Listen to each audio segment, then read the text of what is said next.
मैं Lalu Yadav official academy में आप सभी दोस्तों को स्वागत करता हूं। चलिए, आज का मोटिवेशन कोर्स है, मंजिल उन्हीं को मिलती है जिनके सपनों में जान होती है। मंजिल उन्हीं को मिलती है जिनके सपनों में जान होती है। पंखों से कुछ नहीं होता, हौसलों से उड़ान होती है। तो चलिए, आज का अपना क्लास होने वाला है बिहार स्पेशल का, जो कि NCERT आधारित महत्वपूर्ण प्रश्न होंगे।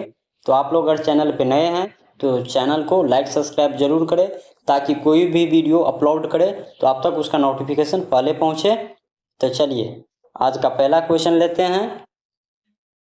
क्वेश्चन को साथ साथ जो है थ्योरी भी कराते चलेंगे, तो आप लोग ध्यान से कमेंट करते चलिएगा। तो चलिए, आज का पहला क्वेश्चन है, बिहार का भूमि क्षेत्र भारत का कुल क्षेत्रफल का कितना परसेंट है?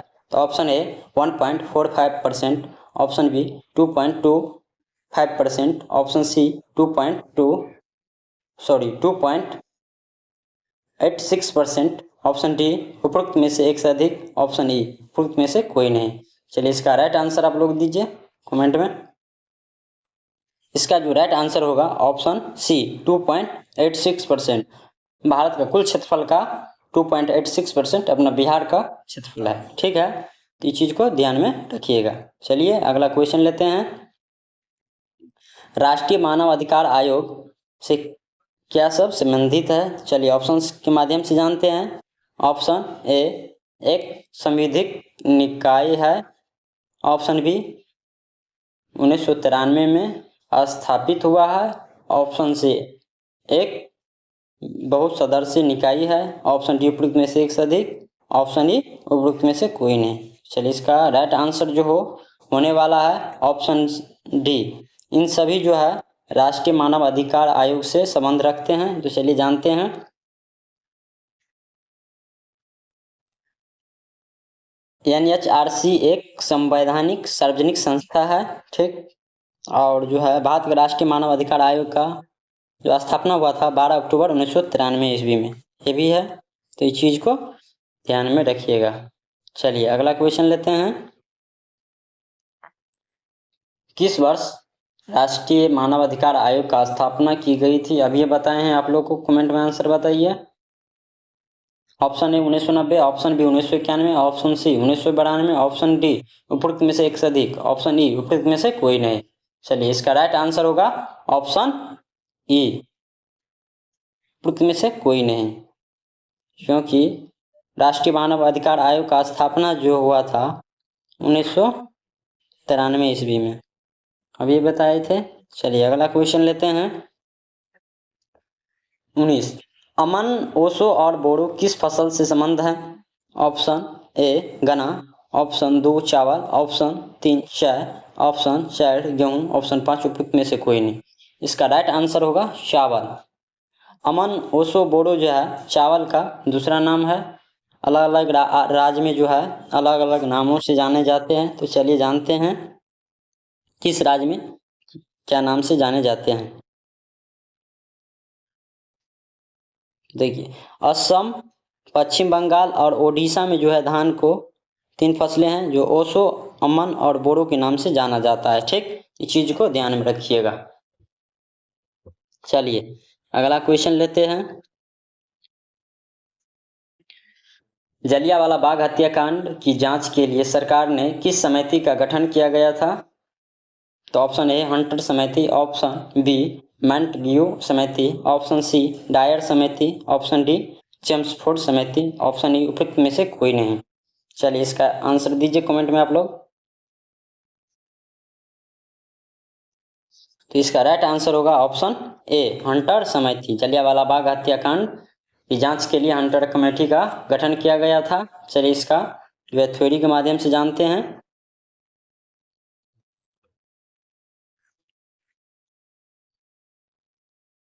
चलिए, जब रविंद्रनाथ टैगोर जी ने नैतिक उपाधि त्याग किया था, ठीक, हंटर आयोग का गठन जो है इसी में हुआ था।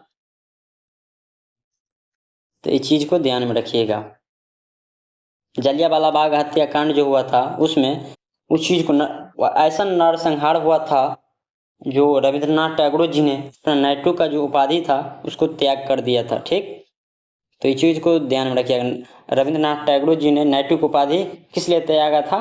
तो जलियांवाला बाग हत्याकांड जो हुआ था इसलिए। ठीक, और जलियांवाला बाग हत्याकांड को जांच करने के लिए कौन सा समिति बैठाया गया था? हंटर आयोग। ठीक, या हंटर समिति, इस चीज को ध्यान में रखिएगा। चलिए अगला क्वेश्चन लेते हैं। बिहार में कांग्रेस का पहला अधिवेशन कहाँ हुआ था? Option A Patna, option B Gaya, option C Muzaffarpur, option D Darbhanga, option E उपरोक्त में से कोई नहीं, उपरोक्त में से एक से अधिक। चलिए इसका राइट आंसर होगा ऑप्शन ए पटना। पटना में जो कि पहला अधिवेशन हुआ था कांग्रेस का, तो इस चीज को ध्यान में रखिएगा। चलिए जानते हैं। स्वतंत्रता से पूर्व बिहार में आयोजित कांग्रेस का अधिवेशन जो 3 बार हुआ था। ठीक, पहला अधिवेशन जो हुआ था 1912 में, जो कि 67वां अधिवेशन था। कहाँ हुआ था? बांकीपुर, पटना में। पटना में कहाँ? तो बांकीपुर में। इसका जो अध्यक्ष थे रघुनाथ नरसिंह मधोलकर। ठीक, तो रघुनाथ नरसिंह मधोलकर जी जो थे अध्यक्ष थे पटना बांकीपुर में जो हुआ था कांग्रेस का अधिवेशन। और सेकंड जो है कांग्रेस अधिवेशन 1922 में हुआ था, जो कि 38वां अधिवेशन था। और कहाँ हुआ था? गया में। गया में हुआ था। इसका जो है अध्यक्ष कौन थे? तो देशबंधु चित्तरंजन दास थे। इस चीज को ध्यान में रखिएगा। और थर्ड जो था 1940 में हुआ था, वो 53वां अधिवेशन था।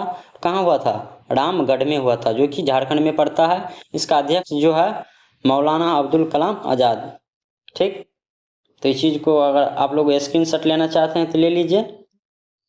चलिए अगला क्वेश्चन लेते हैं। भारतीय राष्ट्रीय कांग्रेस ने निम्नलिखित में से किस अधिवेशन में कांग्रेस के मंच से पहली बार स्वराज शब्द का उच्चारण किया गया था? ऑप्शन ए बनारस अधिवेशन 1905, ऑप्शन बी कलकत्ता अधिवेशन 1906, ऑप्शन सी सूरत अधिवेशन 1907, ऑप्शन डी उपरोक्त में से एक से अधिक, या ऑप्शन ई उपरोक्त में से कोई नहीं।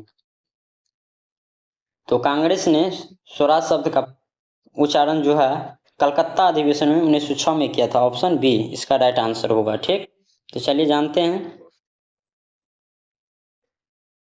1906 में कांग्रेस अधिवेशन का दादा भाई नौरोजी ने अध्यक्षता कर रहा था तभी। और उसका जो अधिवेशन हुआ था कहाँ हुआ था? तो कलकत्ता में। ठीक, भारतीय राष्ट्रीय कांग्रेस का लक्ष्य क्या था? स्वशासन स्वराज, मतलब स्वयं का शासन होना चाहिए और स्वयं राज करेंगे। अंग्रेजों जो राज कर रहा था उसको बहिष्कार करे। ठीक, और स्वयं अपना वस्तु को अपनाए, और बाहरी वस्तु है विदेशी वस्तु को बहिष्कार किया था। और स्वराज का मांग सबसे पहले 1906 में कलकत्ता अधिवेशन में पहली बार कहा गया था। ठीक, तो इस चीज को ध्यान में रखिएगा। और इसको जो है डेल्टाई आंध्र प्रदेश में वंदे मातरम आंदोलन के रूप में भी जाना जाता है, तो इस चीज को ध्यान में रखिएगा। चलिए अगला क्वेश्चन लेते हैं। किस अधिनियम को ब्लॉक बिल के नाम से जाने जाते हैं? Option A Rowlatt Act, option B Pitt's Indian Act, option C regulating Act, option D vernacular tax Act, option E उपरोक्त में से कोई नहीं। तो इसका राइट आंसर होगा option A Rowlatt Act. Rowlatt Act जो है ब्लॉक बिल का नाम से जाने जाते हैं। ठीक, तो चलिए जानते हैं। रॉलेट अधिनियम 1919 में जो है ब्रिटिश सरकार के आतंकवादी गतिविधियों के संबंधी किसी भी व्यक्ति को गिरफ्तार करने का अधिकार दिया। ठीक, इसमें अभिव्यक्ति का आज़ादी पर अंकुश लगाया और पुलिस को शक्तियों का मजबूत किया। सारा का सारा जो है अंग्रेजों का दबाव में आ गया था। अंग्रेज अपना हिसाब से गुलाम बनाकर जो है शोषण कर रहा था। तो तभी भारतीय नेताओं की जनता द्वारा काला विधेय ब्लॉक बिल कहा गया। ठीक ना, जिसमें गांधी जी और जीना शैतानी और दमनकारी के रूप में इसकी आलोचना की। ठीक, इस चीज को जो है रॉलेट अधिनियम 1919 के तहत जो है गांधी जी और जीना जी ने दोनों व्यक्ति मिलकर इसको आलोचना किया कि इस सब नहीं चलने वाला है। ठीक, इस चीज को ध्यान में रखिएगा। चलिए अगला क्वेश्चन है, दांडी यात्रा में गांधी जी के साथ कितने सदस्य या स्वयं सेवियों ने प्रतिभाग लिया था? ठीक, तो option A 98, option B 78, option C 87, option D उपरोक्त में से एक से अधिक, ऑप्शन ई उपरोक्त में से कोई नहीं। इसका राइट आंसर होगा ऑप्शन बी 78। गांधी जी जो थे 78 व्यक्ति के साथ अपना यात्रा शुरू किया था। चलिए जानते हैं। ये रहा गांधी जी और ये व्यक्ति सब रहा। दांडी मार्च जो नमक मार्च और दांडी सत्याग्रह के नाम से भी जाना जाता है। ठीक, इसका पूरा नाम था मोहनदास करमचंद गांधी। इसका नेतृत्व अहिंसक और सविनय अवज्ञा आंदोलन एक कार्य था। ठीक, इसका शुरुआत जो थे 12 मार्च को गांधी जी 78 अनुयायियों के साथ साबरमती से अरब सागर के तटीय शहर दांडी तक 241 मील की यात्रा पर निकले। ठीक, तो अगर यदि पूछे गांधी जी ने कहाँ से शुरुआत किया था, तो साबरमती आश्रम से। ठीक ना, साबरमती आश्रम से यात्रा शुरुआत किया था। कितना दूरी जो है यात्रा तय किया था, तो 241 मील। और कितने साथियों थे गांधी जी के साथ, तो 78 और प्लस गांधी जी। ठीक, और कब स्टार्ट किया था, तो 12 मार्च को। इस चीज को ध्यान में रखिएगा। ठीक ना, चलिए अगला क्वेश्चन लेते हैं। दांडी मार्च, जिसे नमक मार्च और दांडी सत्याग्रह के नाम से भी जाना जाता है, निम्नलिखित में से आंदोलन का नेतृत्व किया था। किस आंदोलन का नेतृत्व किया था? चलिए ऑप्शन ए भारत छोड़ो आंदोलन के समय, ऑप्शन बी असहयोग आंदोलन के समय, ऑप्शन सी चौरा चौरी घटना के समय, ऑप्शन डी सविनय अवज्ञा आंदोलन के समय, ऑप्शन ई उपरोक्त में से कोई नहीं। तो नमक कानून का जो है खिलाफ जो है सविनय अवज्ञा आंदोलन स्टार्ट किया था, तो ऑप्शन इसका राइट आंसर डी होगा। ठीक, इस चीज को ध्यान में रखिएगा। गांधी जी की प्रसिद्ध दांडी यात्रा में कौन सा आंदोलन कहा जाता है? तो इस आंदोलन को ऑप्शन ए नमक सत्याग्रह, ऑप्शन बी खिलाफत आंदोलन, ऑप्शन सी भारत छोड़ो आंदोलन, ऑप्शन डी उपरोक्त में से एक से अधिक, ऑप्शन ई उपरोक्त में से कोई नहीं। इसका राइट आंसर होगा नमक सत्याग्रह। गांधी जी को जो दांडी यात्रा था नमक सत्याग्रह के लिए चलाया गया था, तो इस चीज को ध्यान में रखिएगा। ठीक, अगर आप लोग अभी तक चैनल को लाइक नहीं किया है, तो चैनल को प्लीज लाइक कर लीजिए, सब्सक्राइब कर लीजिए। चलिए अगला क्वेश्चन लेते हैं।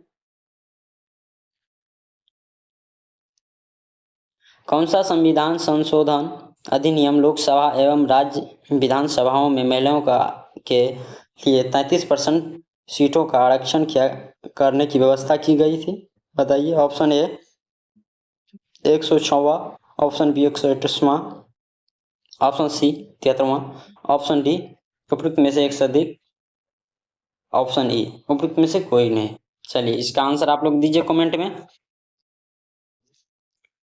इसका आंसर जो है आप लोग कमेंट में दीजिए, देखते हैं किस किस को आता है। ठीक, चलिए अगला क्वेश्चन लेते हैं। फिर कल जो है उसका आंसर हम बता देंगे अगला क्लास में, कोई दिक्कत नहीं। आज इसका आंसर आप लोग कमेंट में दीजिए। किसने अवध किसान सभा की स्थापना की थी? Option A Baba Ramchandra Das, option B Dayanand Saraswati, option C Birsa Munda, option D उपरोक्त में से एक से अधिक, ऑप्शन ई उपरोक्त में से कोई नहीं।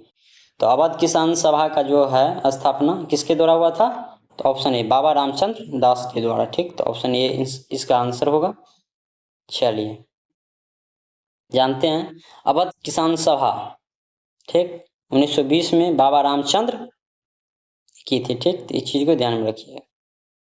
जवाहरलाल नेहरू, बाबा रामचंद्र और अन्य अवध किसान सभा की स्थापना की, ये सब मिलकर किया था। ठीक ना, आमतौर पे अवध किसान सभा के रूप में भी इसको जाना जाता है। तो ठीक, इस चीज को ध्यान में रखिएगा। चलिए अगला क्वेश्चन लेते हैं। ऑल इंडियन किसान सभा के पहले अधिवेशन में अध्यक्ष थे, कौन अध्यक्ष थे? ऑल इंडिया किसान सभा का अध्यक्ष कौन थे? Option A Narendra Dev, option B Sahajanand Saraswati, option C Sampurnanand, option D उपरोक्त में से एक से अधिक, ऑप्शन ई उपरोक्त में से कोई नहीं। चलिए इसका राइट आंसर आप लोग बताइए। ये रहा किसान सभा। इसका राइट आंसर होगा ऑप्शन बी, शाहजानंद सरस्वती जी ने ऑल इंडिया किसान सभा का अध्यक्ष थे। चलिए जानते हैं।